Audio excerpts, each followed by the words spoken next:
द्रौपदी की मृत्यु कैसे हुई?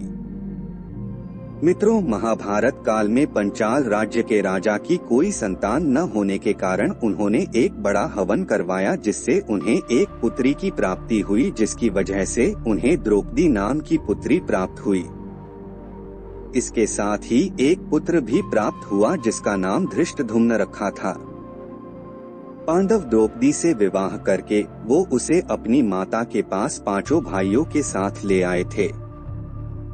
दुर्योधन और उसके मामा शकुनी ने युधिष्ठिर से साम्राज्य और द्रौपदी से बदला लेने के लिए एक जुआ का आयोजन किया था, जिसमें युधिष्ठिर को भी आमंत्रण भेजा गया।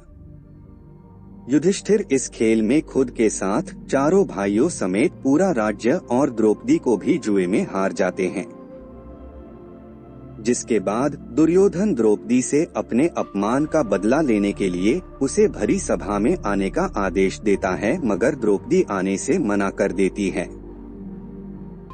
बड़े भाई से आदेश पाकर दुशासन द्रौपदी की साड़ी खींचना शुरू कर देता है, जिससे भयभीत होकर द्रौपदी श्री कृष्ण का स्मरण करने लगती है और श्री कृष्ण द्रौपदी की लाज बचाने के लिए साड़ी को बढ़ाते जाते हैं, जिससे दुशासन साड़ी खींचते खींचते थक जाता है, मगर द्रौपदी के वस्त्र नहीं उतार पाता है, जिससे द्रौपदी की लाज भरी सभा में बच जाती है।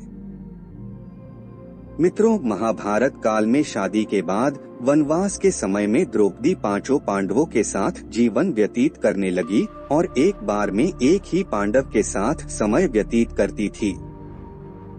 जो पांडव द्रौपदी के साथ अंदर होता था, वह अपनी चरण पादुका को दरवाजे के बाहर ही उतार देता था, जिससे दूसरे पांडवों को पता चल सके कि द्रौपदी किसी पांडव के साथ अंदर है।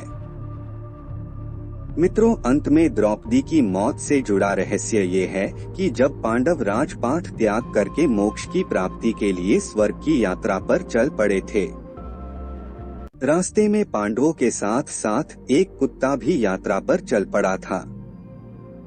स्वर्ग की यात्रा करते समय कई नदियों, पहाड़ों और मैदानों की यात्रा करते करते लाल सागर तक आ पहुँचे, परंतु अर्जुन ने लालचवश अभी तक अपने धनुष गांडीव का त्याग नहीं किया था, जिससे यहाँ अग्निदेव प्रकट हुए और अर्जुन को गांडीव को त्याग करने का आदेश दिया। फिर अर्जुन ने गांडीव का त्याग कर दिया और स्वर्ग की यात्रा पर आगे बढ़ गए। पांडव पूरी पृथ्वी की परिक्रमा करने की इच्छा के साथ आगे बढ़ते गए और हिमालय तक आ पहुँचे।